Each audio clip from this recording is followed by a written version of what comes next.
Tras 2 intensas semanas, la ciudad egipcia de Sharm el-Sheikh se convirtió en el escenario de un acuerdo histórico medioambiental.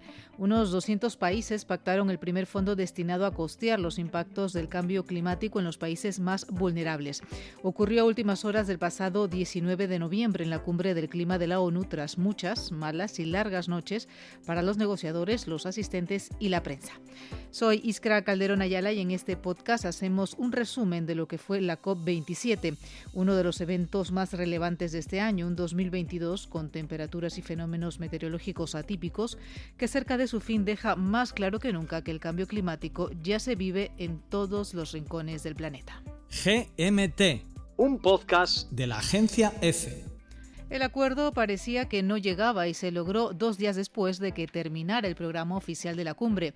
Respondía a una demanda histórica de los países más vulnerables ante los efectos de la crisis climática: la creación de un fondo que les ayude a asumir el coste económico de las consecuencias del calentamiento global bajo la Convención Marco de la ONU sobre Cambio Climático. El asunto marcó la agenda mediática de la COP27 desde sus inicios, el 6 de noviembre. Sin embargo, los objetivos de la cumbre se centraban más en aumentar la ambición en los planes de mitigación del cambio climático, como la reducción de emisiones de gases invernadero, en la adaptación y la financiación. Los discursos de los primeros días se ocupaban de exponer la alarmante situación climática actual para enfatizar en la importancia de encontrar soluciones. El secretario general de la ONU, Antonio Guterres, alertaba de la catastrófica velocidad con la que el cambio climático está destruyendo vidas en los diferentes continentes. Tras el acuerdo, Guterres dijo que la COP27 había dado un paso hacia adelante para la justicia, aunque incidió en que hay una línea roja que no se debe cruzar: no sobrepasar el calentamiento de 1,5 grados a finales de este siglo.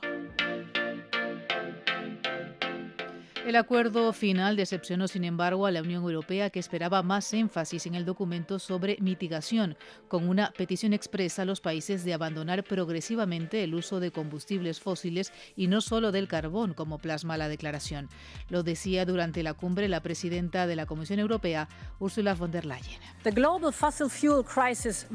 La crisis mundial de los combustibles fósiles debe cambiar las reglas del juego. Amigos, no tomemos la autopista del infierno, ganémonos el billete limpio al cielo. Esa es nuestra responsabilidad, decía la dirigente europea.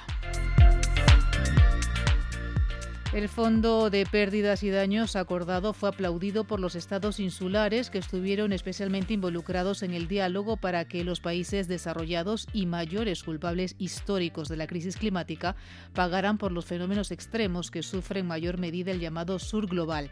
La Alianza de Pequeños Estados Insulares pidió a Estados Unidos, China e India, los países más contaminadores, que se sitúen en la vanguardia de la financiación del fondo destinado a costear los impactos del cambio climático.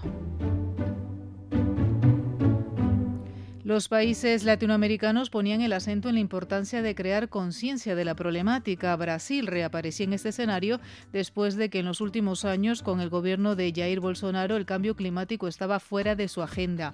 Inácio Lula da Silva, elegido recientemente presidente, anunciaba el regreso del gigante del sur a la escena de la lucha a favor del planeta. Brasil está de volta para reatar os laços com o mundo e ajudar novamente a combater a fome no mundo.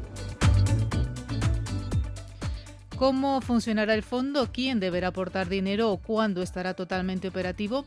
Para responder a estas preguntas, la COP27 conformará un comité de transición de 24 miembros que deberá tomar las decisiones sobre el nuevo fondo para finales del próximo año.